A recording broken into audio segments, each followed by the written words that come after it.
गीता में यह बात स्पष्ट रूप से लिखा है दोस्तों कि अगर आप दुख पर ध्यान देंगे तो आप सदैव दुखी रहेंगे और सुख पर ध्यान देंगे तो सदैव सुखी रहेंगे। जिस चीज़ पर ध्यान देंगे वह चीज़ आपके जीवन में प्रवेश करने लगती है। जैसा आप सोचते हैं वैसा बन जाते हैं। नमस्कार दोस्तों, मैं ज्योतिष आचार्य वासुदेव मिश्रा आपका अपने चैनल सत्य की खोज में हार्दिक अभिनंदन करता हूं। दोस्तों, आज का यह ज्योतिष का कार्यक्रम आप लोगों के लिए, हाँ जी, कुंभ राशि वालों के लिए बेहद ही ज़्यादा खास और विशेष रहने वाला है। आज हम बात करेंगे ग्रहों के सम्राट सूर्य देव के राशि परिवर्तन प्रभाव के बारे में। जी हाँ दोस्तों, ग्रहों के राजा सूर्य देव 17 सितंबर को अपनी मूल त्रिकोण राशि सिंह राशि से निकल करके अपने पुत्र बुध देव की उच्च राशि कन्या राशि में प्रवेश करेंगे। तो ऐसे में जानने का प्रयास करेंगे सूर्य देव का यह राशि परिवर्तन आप लोगों के लिए, कुंभ राशि वालों के लिए कैसा रहेगा। आपके जीवन में ग्रहों के सम्राट क्या परिवर्तन लाएंगे, सूर्य देव आपकी कुंडली में कहाँ गोचर करेंगे, उनकी दृष्टि कहाँ पड़ेगी और किस प्रकार का परिणाम आपको आने वाले 30 दिनों तक देने में सक्षम रहेंगे। हर एक जानकारी आपको पूरे विस्तार के साथ बताएंगे। दोस्तों, यह जो ज्योतिष का कार्यक्रम है यह आपकी जन्म की राशि पर आधारित है। अगर आपको अपनी जन्म की राशि चंद्र राशि मालूम नहीं है तो आप इसे अपनी प्रचलित नाम राशि के आधार पर समझ सकते हैं। और अगर आप अपनी जन्म कुंडली पर हमसे परामर्श लेना चाहते हैं तो वीडियो के डिस्क्रिप्शन बॉक्स में और वीडियो के अंदर आपको नंबर मिल जाएगा, जहां से आप संपर्क करके अपनी जन्म कुंडली पर परामर्श ले सकते हैं। तो देखिए दोस्तों, सूर्य देव जो होते हैं वह हमारे लिए बहुत ही महत्वपूर्ण ग्रह माने जाते हैं। सूर्य देव के बिना इस संसार में आप किसी भी प्रकार से ऊर्जा की कल्पना नहीं कर सकते। मतलब सूर्य देव ही वह ग्रह होते हैं जिनके माध्यम से इस संसार की हर चीज़ संचालित हो रही है, चाहे वह आपका शरीर ही क्यों न हो। इसलिए ज्योतिष शास्त्र में भी सूर्य देव को बहुत ही महत्वपूर्ण स्थान प्रदान किया गया है। सूर्य देव हमारी आत्मा के कारक तो होते ही हैं, साथ में यह हमारे जीवन में हमारी आत्मशक्ति, इच्छा शक्ति, निर्णय शक्ति और आत्मविश्वास का प्रतिनिधित्व करते हैं। जब भी जन्म कुंडली में सूर्य देव बलवान अवस्था में होते हैं तो व्यक्ति की इच्छा शक्ति मजबूत होती है, आत्मशक्ति बेहतर होती है और आत्मविश्वास भी काफ़ी दृढ़ होता है। इसके अलावा दोस्तों, सूर्य देव को ज्योतिष शास्त्र में सफलता का कारक ग्रह कहा गया है, यानी कि सूर्य देव के बिना किसी भी प्रकार से आप सफलता की कल्पना नहीं कर सकते। इसलिए हर व्यक्ति की कुंडली में सूर्य देव का बलवान और बैलेंस होना बेहद ही आवश्यक माना जाता है। तो देखिए दोस्तों, वही सफलता के कारक सूर्य देव 17 सितंबर की सुबह 7:11 पर अपनी वर्तमान राशि मूल त्रिकोण राशि सिंह राशि को छोड़ करके अपने पुत्र की उच्च राशि कन्या राशि में प्रवेश कर गए हैं, जो काल पुरुष की कुंडली की छठी राशि होती है, छठवें भाव की राशि होती है और यह काल पुरुष की कुंडली का प्राकृतिक घर माना जाता है। यह जो राशि होती है दोस्तों, यह एक पृथ्वी तत्व की राशि है, स्त्री संज्ञक राशि है। यह कुंवारी अविवाहित लड़की का प्रतिनिधित्व करती है। वैसे तो यह पूर्णवादी है लेकिन थोड़ी आलोचनात्मक भी है। कन्या राशि आपके जीवन में आपके संघर्ष, लड़ाई झगड़े और निर्णय लेने की क्षमता का प्रतिनिधित्व करती है। और जब जीवन देने वाला सूर्य ग्रह इस राशि में जाता है तो इन सभी क्षेत्रों में प्रकाश देखने को मिलता है। मतलब सूर्य देव का कन्या राशि में गोचर आपके ध्यान को आपकी समस्याओं की ओर केंद्रित करेगा। हालांकि हर एक व्यक्ति के लिए सूर्य के गोचर का प्रभाव उसकी कुंडली में सूर्य की स्थिति और सूर्य की दशा देखने के बाद ही सटीकता से बताया जा सकता है, लेकिन फिर भी आप इसे समझने का प्रयास करें। यह आपकी सामान्य ग्रह गोचर के आधार पर ज्योतिष का कार्यक्रम है।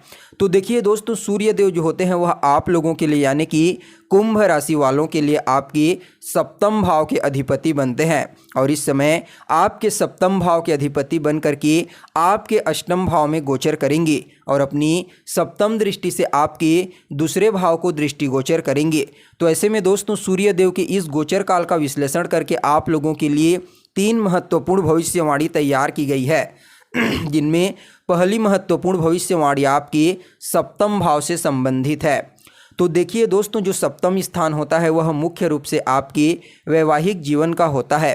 लेकिन फिर भी सप्तम भाव से आपके वैवाहिक जीवन के अलावा आपके व्यापार के बारे में, आपकी साझेदारी के बारे में, आपके मान सम्मान, आपके प्रवास के बारे में विचार किया जाता है। और सूर्य देव एक पाप और क्रूर ग्रह माने जाते हैं, इसलिए जब सप्तम भाव के अधिपति बन करके अष्टम भाव में गोचर करेंगे तो यह थोड़ा नुकसानदायक साबित होंगे। जी हाँ दोस्तों, इस समय आपकी लाइफ पार्टनर की सेहत में गिरावट देखने को मिल सकती है। लाइफ पार्टनर को स्वास्थ्य से संबंधित किसी न किसी प्रकार की समस्या परेशान कर सकती है। इस समय आपको उनके स्वास्थ्य का विशेष रूप से ध्यान रखने की आवश्यकता है। अगर आप किसी भी प्रकार का कोई बिजनेस पार्टनरशिप में करते हैं तो इस समय आपको बहुत ही ध्यानपूर्वक अपने कार्य क्षेत्र में कार्य करने की ज़रूरत है, अन्यथा कार्य क्षेत्र में नुकसान होने की प्रबल संभावना नज़र आ रही है। वहीं दोस्तों, आपकी डेली इनकम भी कहीं ना कहीं कुछ हद तक प्रभावित होने वाली है, यानी कि सूर्यदेव का सप्तम भाव के अधिपति बनकर के अष्टम भाव में गोचर करना, सप्तम भाव से संबंधित चीज़ों में आपको इस समय थोड़ा सा सावधान रहने की ज़रूरत है। तो वहीं दोस्तों, आप लोगों के लिए दूसरी महत्वपूर्ण भविष्यवाणी आपके अष्टम भाव से संबंधित है, क्योंकि सूर्य महाराज आपके अष्टम भाव में गोचर करेंगे।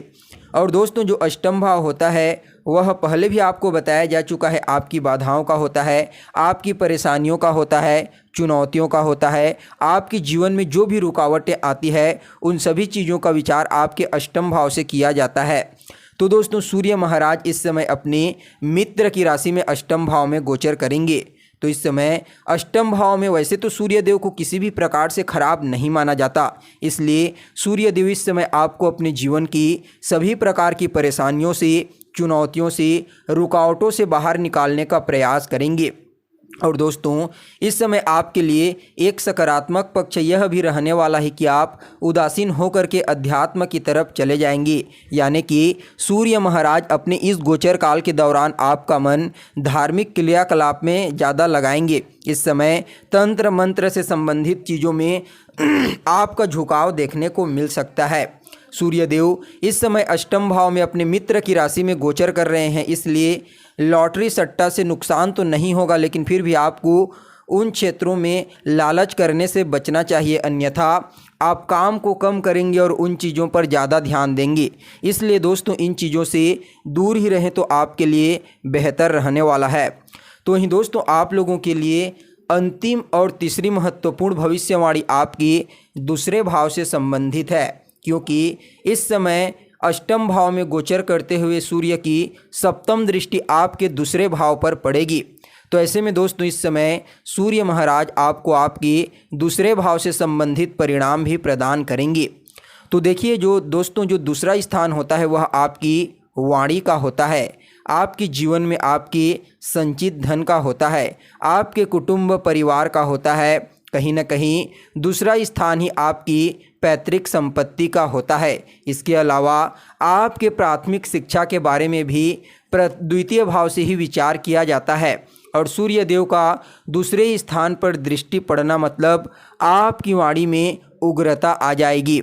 जी हाँ दोस्तों, इस समय आपको किसी से बातचीत करते समय अपनी वाणी पर नियंत्रण रखने की आवश्यकता है, अन्यथा वैचारिक मतभेद, वाद विवाद की स्थिति उत्पन्न हो सकती है।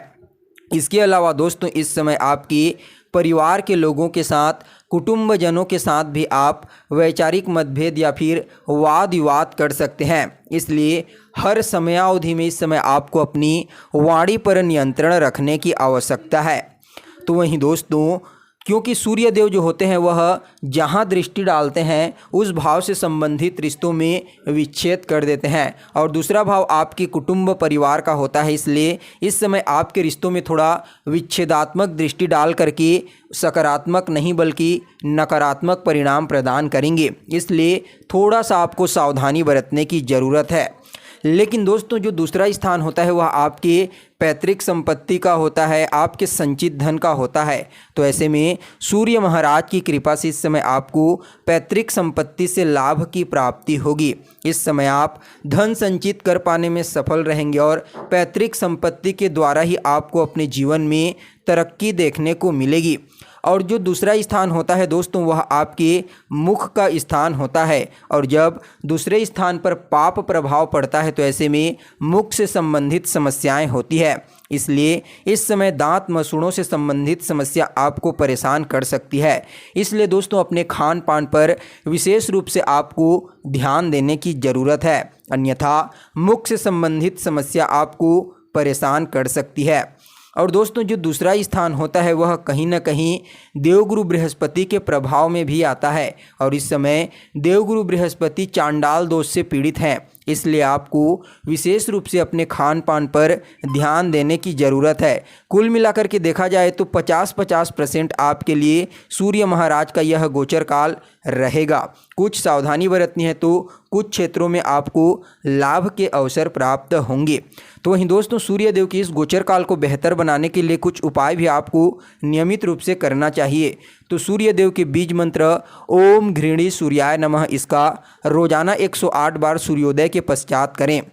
साथ ही सूर्योदय के पश्चात सूर्य देव को अर्घ्य प्रदान कीजिए और आदित्य हृदय स्तोत्र का पाठ करें। साथ ही साथ दोस्तों रविवार के दिन ज़रूरतमंद लोगों की मदद करने का प्रयास करें। इससे सूर्य का यह गोचर काल आप लोगों के लिए बहुत बढ़िया रहेगा।